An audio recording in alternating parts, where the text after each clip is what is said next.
Eisenhower was a general in the army, but he hoped the military would be used to maintain peace.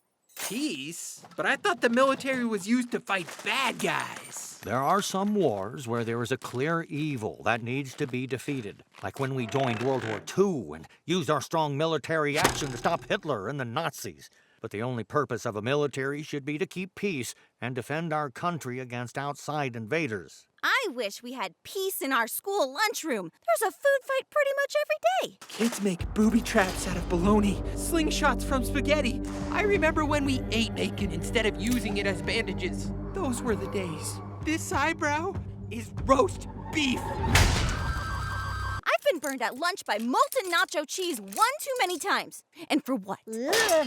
Sounds familiar. Sometimes the real reason of a war is unclear or even unjust.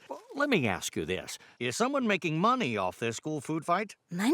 What do you mean? Well, some people make a lot of money during times of war, like the companies that sell weapons to the United States military. Really? Well, these companies were created during World War II when we quickly needed a lot of weapons. They helped us win. But after the war ended, the government and military maintained a close relationship with these companies.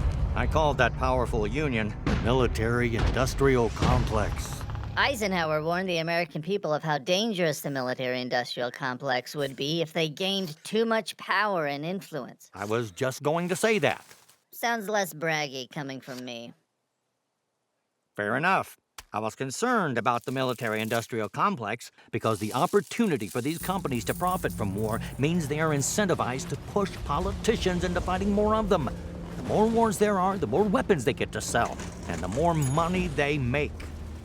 Unfortunately, President, what you warned against is happening today.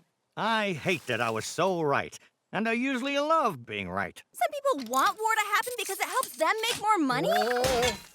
They sound like crazy comic book villains. I agree. Can you give us a more modern example? Legless, bug-eyed boy with no mouth? I'm a supercomputer. I can do better than shadow puppets. The military-industrial complex once pushed the U.S. government to provide weapons to Iraqi leader Saddam Hussein and his military so they could fight our common enemy. But soon after, Saddam became our enemy, and so our military ended up fighting him. Who did we pay to make those weapons? The very same military-industrial complex.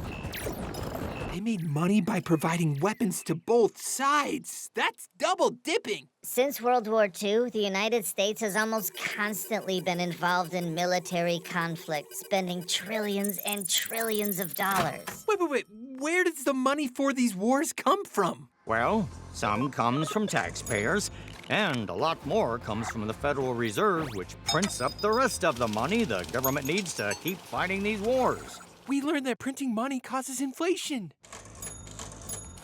You're right. People are paying for war through taxes and don't even realize they're paying more through inflation. I believe that if people had to pay for all these wars out of their own pockets, we'd have fewer of them, and they'd probably end more quickly. It seems like war is really expensive. Imagine what else that money could be used for. I gave a speech about the cost of war. One heavy bomber could instead be used to buy a modern brick school in more than 30 cities. I tried to read that speech you gave on our school computer. It crashed. Well, the saddest part is how many lives are lost needlessly. Soldiers die in wars we don't need to fight, and the civilians living in these war-torn places lose their lives too. Just normal people, including children like you. That's heartbreaking. This problem seems too big. What can we even do? Former Congressman Ron Paul repeatedly suggested we use the golden rule in foreign policy. Don't do to other nations what we don't want happening to us. That's great advice. And now that you know the role the military-industrial complex plays, don't be a puppet in their game. Don't vote for politicians who are buddies with them. And use critical thinking when deciding to join the military. Make sure you know and agree with what the wars are truly about. Money fuels war. Ask, what is it for?